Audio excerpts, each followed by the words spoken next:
Dice, profe, ¿cómo le va? ¿Qué Buenas tal? tardes. ¿Qué tal? ¿Cómo Hola, estás? ¿Cómo anda? profe. ¿Todo bien? Bien, bien, bien. Aquí Bueno, estamos. cuánto me alegro. El otro día Bolsonaro dijo justamente, ¿no? Ahora Cristina Fernández de Kirchner. Llegué yo y habló Bolsonaro. Ahora Sí, llego, habla Cristina. Qué bárbaro, sí, sí, profe. sí. Bueno, Es así. vamos y venimos. Profe, ¿por dónde quiere comenzar? Cuénteme. Bueno, en realidad hay varias cuestiones en el mundo Ujú. que han sucedido y están sucediendo. Así que en realidad no sé bien por dónde comenzar. De todas maneras, eh, es importante la cuestión de la Asamblea de Naciones Unidas que Mm, votó en contra del bloqueo de Estados Unidos a Cuba. Nuevamente, en realidad todos los años se lo insta ajá, a Estados Unidos a levantar el bloqueo, un bloqueo anacrónico, mm, digamos, porque si nos podemos a pensar por qué existe ese bloqueo, ¿no?, hacia Cuba, y no le vamos a encontrar explicación. En su momento, bueno, fue un bloqueo por el establecimiento de un régimen comunista mm, en la isla, pero esto ya pasó muchos años, terminó la Guerra Fría, terminó el comunismo prácticamente, porque si bien en la isla en la isla de Cuba y en China podríamos decir en realidad, bueno, esto es para tomarlo también con pinzas, ¿no? Pensemos, porque no es una democracia liberal, mm, pues por eso es el bloqueo. Bueno, qué sé yo, Arabia Saudita tampoco lo es, mm, Qatar tampoco lo es, mm, digamos, y no está bloqueado, sino que va a ser un mundial de fútbol. mm. Íbamos todos alegres y contentos a Sí. disputar el mundial de fútbol, ¿no? Y no creo que nadie de los argentinos deje de ver el mundial porque no es una democracia Qatar. Pregunto, Ujú. ¿alguno va a dejar de ver el No, no mundial? creo, No, no, no creo, no, no creo. no, no, por Bueno, supuesto. entonces pregunto por qué, cuál es la Ese razón de doble ser sentido, ¿no? del bloqueo Mm, hacia Cuba todavía, y 185 países, mm, 185 países le piden a Estados Unidos que levante el bloqueo mm. hacia Cuba. El bloqueo es total. No, Ah, no es total, es parcial. De todas mm. maneras, aunque sea de una sola cuestión, igual no hay No razón, debería. no debería haber motivo Para entender, profe, para bloquear a sí, Cuba, ¿no? para entender qué implica este bloqueo parcial para los hermanos Cuestiones cubanos. económicas, dificultad para encontrar Ah, insumos, bueno, un montón de cuestiones que le hacen más difícil la vida a Cuba, pero que lo demostró que ha podido subsistir durante tantos años, ¿no? Desde el 59 hasta esta parte, imagínese 40, 22, 63 años, digamos. ¿cómo se rompen la ropa algunos países con los derechos humanos, etcétera, y sin embargo, teniendo la posibilidad de levantar de diferentes bloqueos para hacerle más fácil precisamente la vida a las y los cubanos en materia de insumos no medicamentosos? Qué extraño, ¿no? No, además, creo yo que, a ver, si nos ponemos a pensar respecto a lo que es el capitalismo, siempre ha sido mejor para el capitalismo tener contacto y no bloquear, digamos, Mm, porque contagia, digamos, un claro. poco, ¿no? Así que no tiene razón de ser. Ahora, dos países votaron en contra de esta resolución de Naciones Unidas para que levante el bloqueo de Cuba. Los dos países que votaron en contra, uno naturalmente, Estados Unidos, Norteamérica, el otro Israel. Mm, Eso por un lado. Y después hubo dos abstenciones. mm.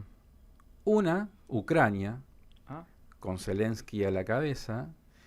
Eh, a ver, si vamos a los valores y a los derechos que muchas veces se ponen como argumento para la defensa de Ucrania, digo, entonces, ¿qué pasa con esta decisión de Zelensky de no pedirle a Estados Unidos que levante el bloqueo a sí, Cuba, ¿no? Por un lado. Por otro sí, lado, Bolsonaro. sí. Mm. Estos fueron los dos únicos líderes en el mundo que se abstuvieron. Después están los otros que se opusieron, como Sí, Israel y Estados sí. Unidos. Ahora, mirá qué interesante también aportar a esto, profe. Estados Unidos, ¿cómo puede interpretar esa abstención? Porque la abstención es, yo miro y no voy por la positiva ni por la negativa. Yo te estoy ayudando, dirá Washington a Ucrania. No, la abstención en realidad lo tiene que ver de manera positiva. Mm, Porque en realidad debería haber votado a favor de que Estados Unidos levante el bloqueo. ok. Al no votar a favor, Ah, ok, digamos, ok, es ok. un guiño hacia Ok, Washington ok. por los favores que Muy Washington bien. está haciendo a Zelensky. Digamos, Muy bien. dice, me quedo callado. Eso, no digo claro, eso nada. por un lado. Y por otro lado, de Bolsonaro en realidad tiene Mm, otra cuestión que tiene que ver con la relación de Bolsonaro con el comunismo, claro. digamos, por ser fervientemente anticomunista y estar en contra de los Castro, bueno, etcétera, etcétera, Bueno, ¿no? estamos claros que es una votación de índole partidaria y no Bueno, pero ¿no podría haber votado en contra Bolsonaro? Que no se levante. Sí, bueno, habría que preguntarle a Bolsonaro Mm. por qué no votó en contra. Digo, como Israel, por ejemplo. Israel también lo hace, en realidad, como un favor hacia los Estados Unidos, digamos, ¿no? Y también por el apoyo al pueblo palestino que le da Cuba y otros países, digamos, entre comillas, de izquierda, ¿no? Entonces, ese es como están alineados Estados Unidos e Israel. Lula, ¿cómo hubiese votado? No, a favor, no, por supuesto. A favor de que se favor levante. de que se levante Eso el para- bloqueo. para sí. entender un La poco, diferencia, profe, las claro. diferencias.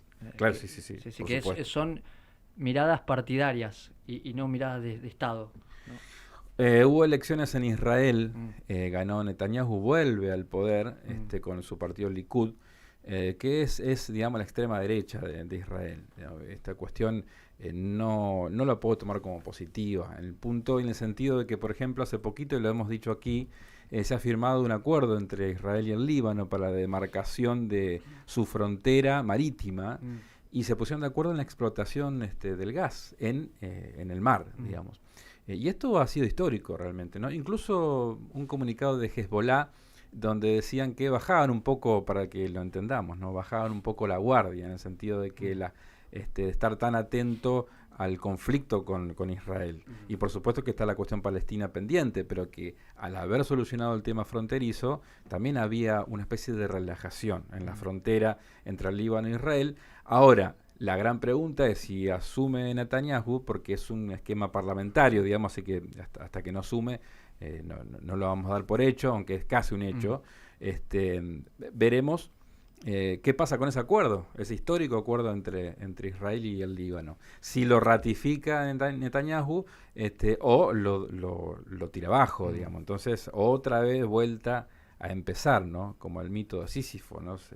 Y la piedra que hay que permanentemente volverla a cuesta arriba. Es muy difícil, digamos. Con posturas tan radicales de un lado y del otro, ¿no?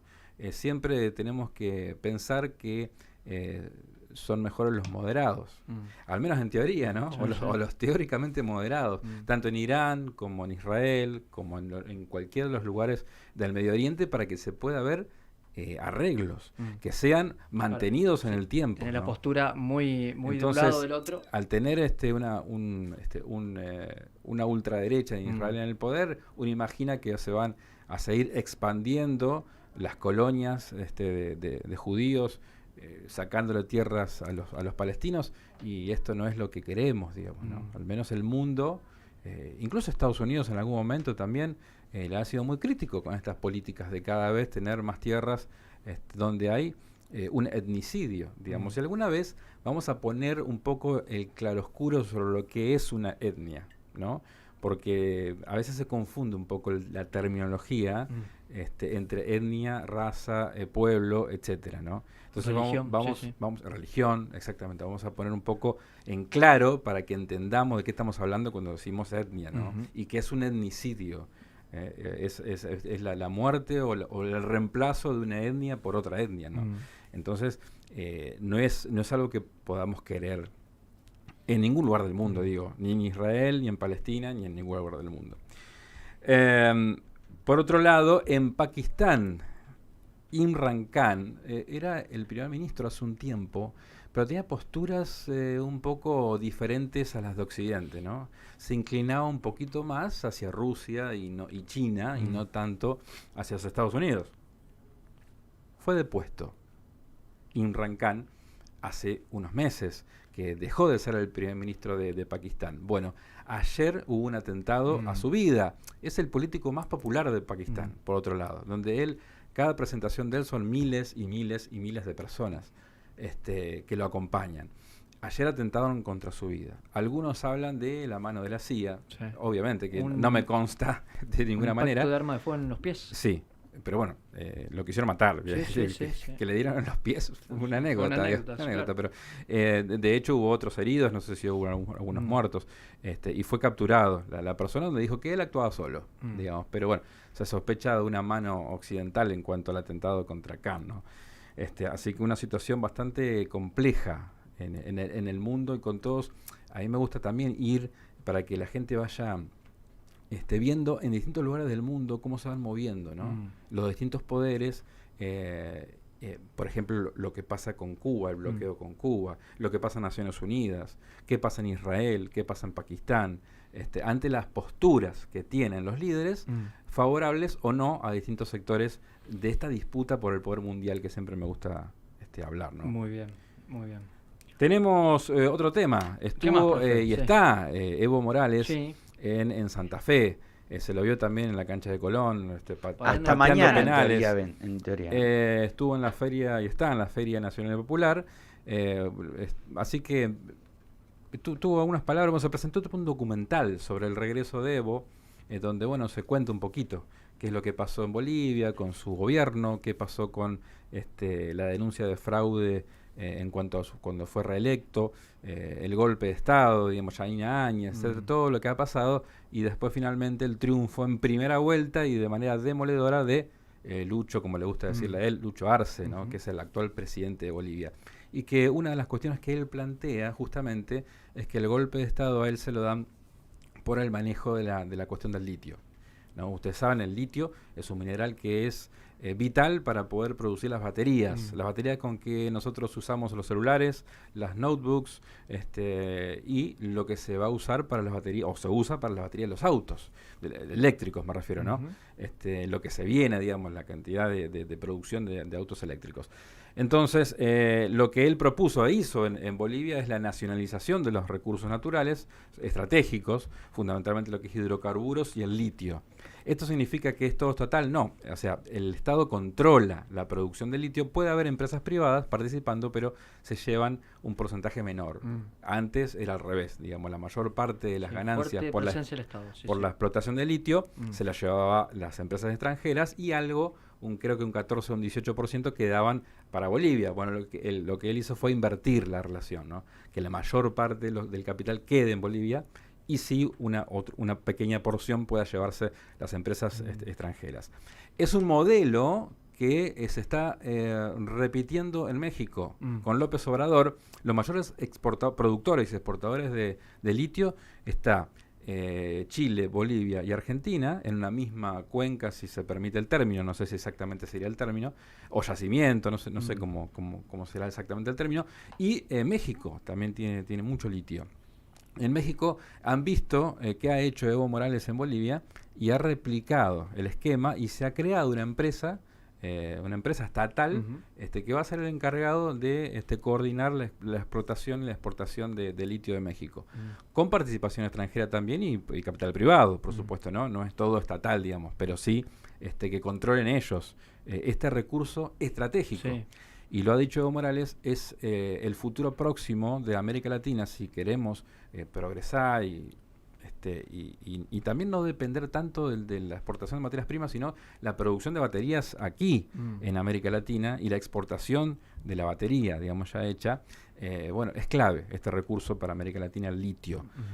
Habló mucho de eso y fue una de las explicaciones que dio por lo cual él fue objeto de un golpe de Estado, porque cuando el jefe del ejército viene y te dice, Pipa, señor Pipa, presidente Pipa, le sugiero que renuncie. Sí, claro. En mi barrio le decimos golpe de Estado, digamos, por supuesto, ¿no? Me estás, claro, me están mandando a mi casa, claro, sí. Exactamente. Bueno, habló por supuesto su periplo, como él primero se fue a México porque aquí gobernaba Mauricio Macri, que no reconoció que haya sido un golpe de Estado. Sí, de hecho, en su momento, recordemos, en aquellos días, los famosos pertrechos, que se llegó a la embajada allí, Argentina en Bolivia, y entonces alegan los exfuncionarios macristas que mandaron esos elementos para salvaguardar precisamente la embajada. Después, sí, son elementos represivos, digamos, para la policía. Desde Bolivia se dijo que llegaron desde Ecuador elementos de esas características y desde Argentina para la represión del pueblo boliviano, ¿no? La cuestión días bravos para Evo Morales, que salvó su vida en México y después, una vez que Alberto Fernández triunfa en las elecciones en Argentina, viene a ser Argentina, pasa 11 meses aquí en nuestro país y finalmente Alberto lo acompaña hasta La Quiaca y ahí cruza Bolivia y regresa a su país, ¿no? En un periplo, y dice, a ver, la cuestión de la denuncia sobre fraude que supuestamente realizó Evo Morales, dice, sin embargo, Arce, que es su candidato, del MAS, del Movimiento al Socialismo de Bolivia. Era su ministro de Economía en su Era su momento. ministro de Economía, Sí. exactamente. Gana en primera vuelta de forma demoledora, Sí. digamos, con el 54% de los votos Sí. en Bolivia. Por lo tanto, dice, no creo que haya tanta diferencia, Claro. ¿no? ¿Qué es de la vida de Yáñez? En su Está momento. todavía... ¿Está detenida? Sí. Ah. Así que, bueno, respondiendo... Debió llamar a elecciones en su momento. Sí. Y no lo hizo. Demoró, digamos, el Sí. llamado a elecciones. Sí. Bueno, así que las cuestiones es que nos planteemos un poco también esto y hay que debatir. Siempre hablamos, Pipa, con vos respecto de la política. ¿Qué es lo que se... A ver, ¿de qué hablamos? Por ejemplo, hablamos de Bullrich cuando le dice te voy a romper la cara. Sí. ¿Queremos esa política? ¿O queremos la discusión en realidad de qué es lo que le conviene a nuestro país? La ley de humedales, yo te escuchaba hoy. Cuando venía hacia la radio, respecto a que decía si se está trabajando, los diputados y senadores trabajan este tipo, esas son las cuestiones fundamentales que tenemos. ¿Hacia dónde vamos? ¿No? ¿Cuáles son las producciones que tenemos que cuidar, que tenemos que darle prioridades, por ejemplo, ¿no? Eso, hacia dónde va el país. Y después la coordinación con los otros países en América Latina fundamentalmente. Después, ojalá con todos los países del mundo, pero digo, por lo menos con nuestros hermanos latinoamericanos. Ahora, ¿Cómo podemos coordinar para sacarle el mayor provecho a nuestras producciones? Sí, pensaba, profe, no estoy hablando desde el punto de vista proselitista, sino ahí hay un dato fáctico que es que cuando gobernó Evo Morales en Bolivia, hubo bonanzas allí en Bolivia, modificó un montón de cosas. Están los números. Sí, es incontrastable. Uno puede no caerle bien a Evo Morales. Y por supuesto que a cada uno puede no cada uno tendrá su pensamiento. Y por supuesto, y además la cuestión también, un poco de empatía y ese tipo de cuestiones, ¿no? Pero yo los invito a que miren los fríos números de Bolivia. Y además, profe, me parece que es sustancioso soslayar una persona que llega a la presidencia de origen aborigen, digo, con todo lo que eso implica. Y él hace una verdadera revolución en ese sentido, ¿no? Y lleva la palabra a Latinoamérica en ese marco. Una de las cosas que dicen, a mí no me perdonan ser indio. Eso es lo que dicen, ¿no? Que decían, en 6 meses este indio va a dejar el gobierno, no va a poder ser presidente de Bolivia. Y después decían, hay que hacer algo porque al indio no lo sacamos más, decían, ¿no? Los opositores. Y está esa anécdota cuando se encuentra con Macri, ¿no? Que Macri le dice, ¿cómo haces para tener tanto crecimiento en tu economía? Entonces le dice, lo que tenés que hacer es nacionalizar los recursos. Y Macri se dio media vuelta y se fue porque no está dentro de sus pensamientos, digamos, ideológicos. Por eso también tenemos que debatir. Y yo pido por favor que debatamos esto, porque si no nos podemos equivocar. Yo no digo que está la razón en un lado o en el otro, debatamos. Pongámoslo porque sobre la tenemos mesa. Una persona como Milei, por ejemplo, donde habla siempre mal del Estado, donde nos dice que no tiene que haber Estado. Pero yo soy como analista internacional, encuentro que Noruega tiene, el Estado de Noruega es el quien controla la explotación de petróleo, que el Noruega lo tiene en el mar, donde Noruega, hasta hace 25 años atrás, su economía se basaba, ¿saben en qué? En el bacalao y el turismo. Mirá vos, en procesar eso. El bacalao y el turismo en la Noruega, nada más. Es decir, y hoy es uno de los países más ricos del mundo, porque ellos controlan el petróleo que extraen y que comercializan, que lo hacen, por supuesto, en coordinación con capitales privados. Sí, por supuesto. No es el 100% estatal, no hablamos pero fiscaliza el Estado. Pero por supuesto, y lo hace Noruega. No estoy poniendo de ejemplo a Bolivia, que por ejemplo también es un ejemplo lo que ha hecho con el litio. Entonces, ¿cuál es el tema del Estado? ¿El Estado puede hacer desastres? Sí, por supuesto que puede hacer desastres. Puede estar mal manejado. Pero intrínsecamente esto no es negativo. Entonces, por eso hay que ver bien qué es lo que escuchamos y qué compramos. Si uno mira a Brasil, profe, a la política, ¿no? Si uno mira a Brasil, los brasileños no se han enamorado en su historia de empresas privadas. No. Ellos tienen una política de Estado en ese sentido, ¿no? Donde defienden mucho las cuestiones públicas. Por supuesto. Sí, sí, sí. Y ahí te puedo nombrar empresas, digamos, Sí, brasileñas sí, que sí, sí. han sido un éxito. Y lo es, qué sé yo, Embraer, por ejemplo, Mm. ¿no? Tenemos los aviones. Como a lo largo del tiempo nos han superado en Mm. cosas que Argentina era líder. Por ejemplo, en la cuestión de la producción de aviones, Mm. Argentina llegó mucho tiempo antes que Brasil, el desarrollo nuclear, un montón de cuestiones que Argentina le llevaba al Brasil varias cabezas, para hablar en términos, Sí. qué sé yo, hípicas, digamos. Pero hoy en día no es así, porque hubo un retroceso. Y Argentina abandonó un poco todo el desarrollo nacional que tenía, ¿no es cierto? ¿Qué pasó con la fábrica militar de aviones de Argentina? Mm. En los 90, de la mano de Menem, que muchos hoy lo vanaglorian a Menem, se la regaló a Lockheed Martin, la empresa norteamericana, Lockheed. ¿Y qué hizo Lockheed? La cerró. Mm. No, el proceso de descapitalización fue tremendo. En la República Argentina, en los años 90, ¿Qué fundamentalmente. pasaron con los ferrocarriles? Sí, claro. Claro. ¿O nos olvidamos de Sí, eso? claro. Entonces, bueno, es el debate que tenemos que tener cuando hablamos de política. A ver, tenemos un político acá, ¿qué pensás Mm. del rol del Estado, la economía? ¿Cuáles son los puntos claves de la economía argentina? ¿Qué pasa con el transporte? Bueno, un montón de temas. El medio ambiente, la hidrovía. El medio ambiente, claro, exactamente. Definiciones. Sí. Es raro que te tiren definiciones concretas. Generalmente son todas cosas, nos importa el país, lo hacemos Le por la comenté que gente. estoy leyendo ¿Para qué? ¿Para qué? ¿Para qué? No, digo, sí, el libro. Le comenté. El libro. Sí, sí. Bueno, si uno mira ese libro, Sí. que después lo vamos a tratar de comentar en algún momento, Sí. no hay grandes definiciones en ese sentido. De una persona que fue presidente, Mauricio Macri, donde uno podría encontrar en algún párrafo hacia dónde va su pensamiento. Y la verdad que no hay mucho de lo general. Y claro que todo el mundo quiere terminar con el hambre, todo el mundo quiere terminar con las desigualdades. Claro, sí, las cuestiones generales. Es muy genérico. Sí, sí, pero sí, ¿cómo sí. se lleva adelante? ¿Cómo se hace?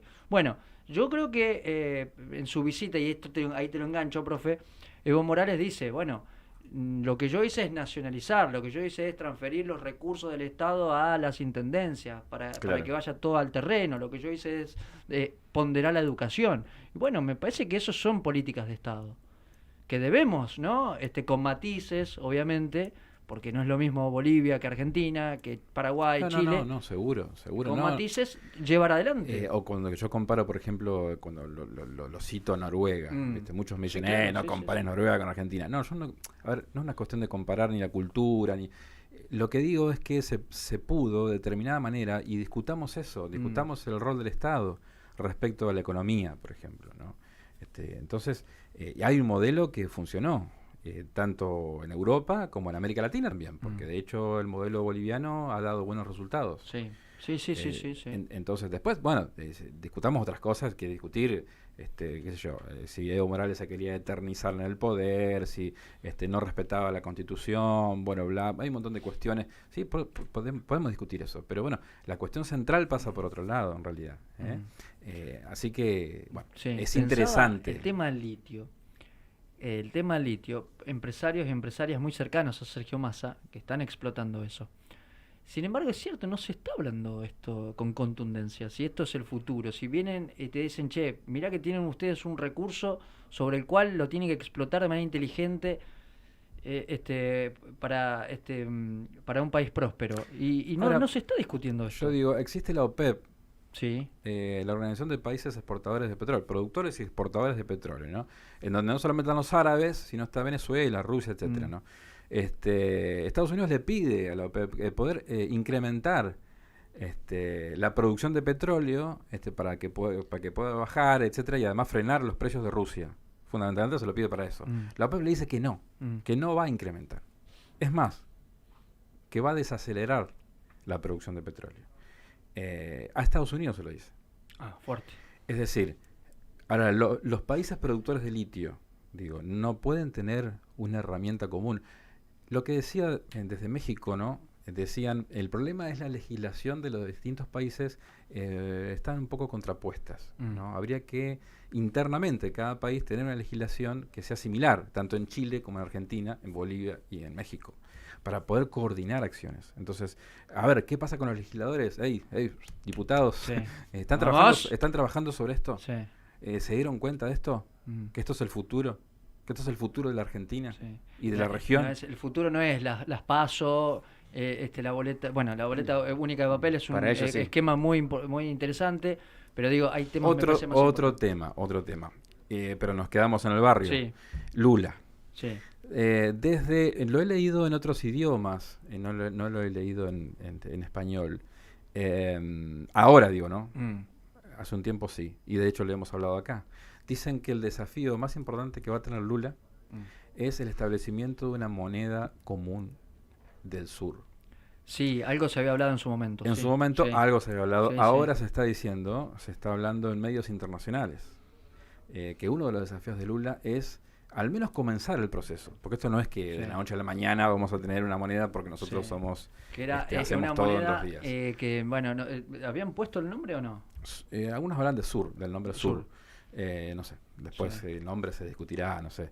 Pero digo, es interesante, ¿no? De esto también tenemos que hablar. Porque hay otros candidatos que piden dolarizar, por ejemplo. Hay políticos que piden dolarizar. ¿Qué diferencia hay entre dolarizar y tener una moneda común en los países del sur para poder combatir la inflación? Algunos hablan también de la pérdida de soberanía, como pasa en Europa, por ejemplo. Se vaya, no, vamos a perder soberanía. Soberanía en cuanto al manejo de política monetaria, que tiene que ser coordinado. Si existe un Banco Central del Sur, como existe en Europa, hay que coordinar acciones. Y hay que aprender a convivir. Y también en la convivencia está el ceder determinadas cuestiones. Por supuesto, un poquito no me animaría a llamarlo soberanía, pero bueno, algunas personas están en contra de esta moneda común por el tema ¿no? De que uno ya no tiene determinadas herramientas porque ya tiene que compartirlas con nosotros. ¿Esa moneda es para hacerle frente al euro y al dólar? O por lo Sí, menos sí, para que sea más flexible para nosotros. Para fortalecer la región, para combatir la inflación. No es que no hay inflación, pero sí se frenan procesos inflacionarios tan altos como los nuestros, ¿no? En Europa, por ejemplo, estuvimos hablando los otros días y les traje los números de la inflación en Europa, que esto es histórico, digamos, un 10% en Alemania, por ejemplo, una locura, en Lituania un 25% de inflación. Además están subiendo las tasas ahora. Por supuesto, pero digo, no es que va a desaparecer por completo, pero sí puede menguar muchísimo. Y además es un modelo fenomenal de estar parado frente al mundo de otra forma. No, me parece que por ahí va la cosa, pero bueno, es muy subjetivo, por supuesto, ¿no? Cada uno aportará al debate, ojalá. Pero es lo que hablábamos hace minutos, ¿no? Me gustaría saber otras cosas. La verdad que se pierde demasiado tiempo en este país hablando sobre determinadas cosas, y no se habla sobre hacia dónde vamos. Pero ¿sabes por qué, profe? Me da la sensación que, o lo que dan a entender, que lo importante no es lo que pasa, sino lo que les pasa a ellos, a las personas. Y no a las personas, sino a ellos justamente, a las figuras políticas. No nos olvidemos que vinieron con este trinomio, con esta fórmula, a solucionar los temas a la gente, y hoy vemos que están todos peleados. Y vamos a ver en un rato, seguramente el lunes vamos a desmenuzar las palabras de Cristina, porque se va a hablar en los medios de comunicación todo este fin de semana, seguramente, depende de lo que diga, ¿no? Pero da la sensación que estamos ante una comentarista de la realidad. Cristina, usted es parte del gobierno. No nos olvidemos de eso. Usted, Axel Kicillof, el Cuervo Larroque, Máximo Kirchner. Porque si no pareciera que quien gobierna hoy es Alberto y que haga lo que quiera, ¿no? Sí, que cayó en un paracaídas a la presidencia de la nación. Que cayó producto del Espíritu Santo, qué sé yo. Sí, tal cual. Pero que fue una casualidad y en realidad es una estrategia política de Cristina Fernández. Claro, es una estrategia política de Cristina. Además, en su momento puso a Alberto Fernández y la garante de todo esto era ella. Bueno, hoy hace rato que está intentando despegarse, ahora quiere hacerlo. Vamos a ver si lo expresa con contundencia. Bueno, ahí está mostrando datos, a ella le gusta las filminas. Vamos a ver si... Como Alberto. Claro. Dice... claro, está hablando, ella recurre a su gobierno, ¿no? Está hablando de cómo estaban los salarios en 2015 y cómo está ahora, ¿no? Y un poco lo que habló una de las personas que les tocó abrir allí este plenario de la Unión Obrera Metalúrgica, que hablaba de que antes el sueldo promedio era de 2.300 a 4.000 dólares, hoy es $1.000. Bueno, hay una pulverización notable. A ver, ¿me lo das medio minutito más, Patito? Dame, Patito, medio minutito más, así nos retiramos a ver qué está diciendo la doctora. Escuchemos. Se oye a los trabajadores que el salario es igual a la productividad. Miren, no es así hoy en la República Argentina. Esa diferencia es la renta extraordinaria que está tomando el capital hoy en la República Argentina. Bueno, el lunes vamos a analizarlo con detenimiento. Profe, gracias. No, por favor. Gracias por venir.